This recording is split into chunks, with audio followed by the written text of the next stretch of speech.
ഓരോ മനുഷ്യൻ്റെയും തലച്ചോറേ ഇത് വലിയൊരു രാഷ്ട്രം പോലെയാണ്. എന്തൊക്കെ ചർച്ചകളാണ് അവിടെ നടക്കുന്നത്. ഒരു ഭാഗത്ത് ഫാമിലി മാറ്റേഴ്സ്, മറ്റ് transport matters, entertainment matters, financial problems. അതാണ് ഏറ്റവും വലിയ സ്ട്രഗിൾ. പണത്തിൻ്റെ ആവശ്യങ്ങൾ വർദ്ധിച്ചു വന്നുകൊണ്ടിരിക്കുകയാണ്. ഒരു കൊച്ചു ദിവസം കൂടി ചലിക്കണമെങ്കിൽ പോലും ഒരുപാട് എക്സ്പെൻസ് ആവുന്ന രീതിയിലേക്ക് കാര്യങ്ങൾ പോയിക്കൊണ്ടിരിക്കുക ഓരോ മനുഷ്യൻ്റെയും ജീവിതം. അതിനിടെ രാഷ്ട്രീയം, മറ്റേ മറിച്ച് കളികൾ, ജീവിതം ഒരുപാട് പ്രശ്നങ്ങൾ, പ്രതിസന്ധികൾ. ഇതൊക്കെ മാറിയിട്ട് സന്തോഷിക്കണമെന്ന് വിചാരിച്ചാൽ അത് നടക്കാനും പോണില്ല. നമ്മളൊരു കാര്യത്തിലേക്ക് ഫോക്കസ് ചെയ്തുകൊണ്ടിരിക്കുമ്പോഴായിരിക്കും തലയിൽ ഒരുപാട് ഇങ്ങനത്തെ പല കാര്യങ്ങളും ഇങ്ങനെ ചർച്ചയ്ക്ക് വന്നുകൊണ്ടിരിക്കുന്നത്. ഒരുപാട് രക്ഷിതാക്കൾ പലപ്പോഴും ചിന്തിക്കാറുണ്ടോ, ഒരു രക്ഷിതാവ് പലപ്പോഴും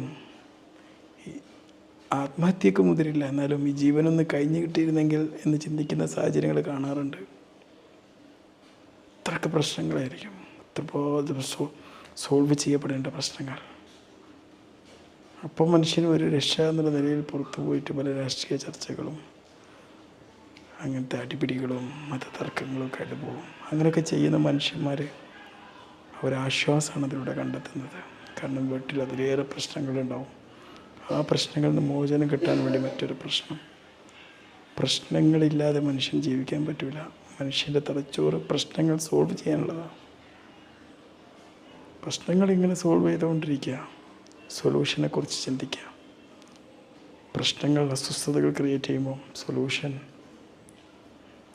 സന്തോഷം കൊണ്ടെത്തരാം. എല്ലാത്തിനും സൊല്യൂഷൻ ഉണ്ടാവും. സൊല്യൂഷനിലോട് ചിന്തിച്ചുകൊണ്ടിരിക്കുക.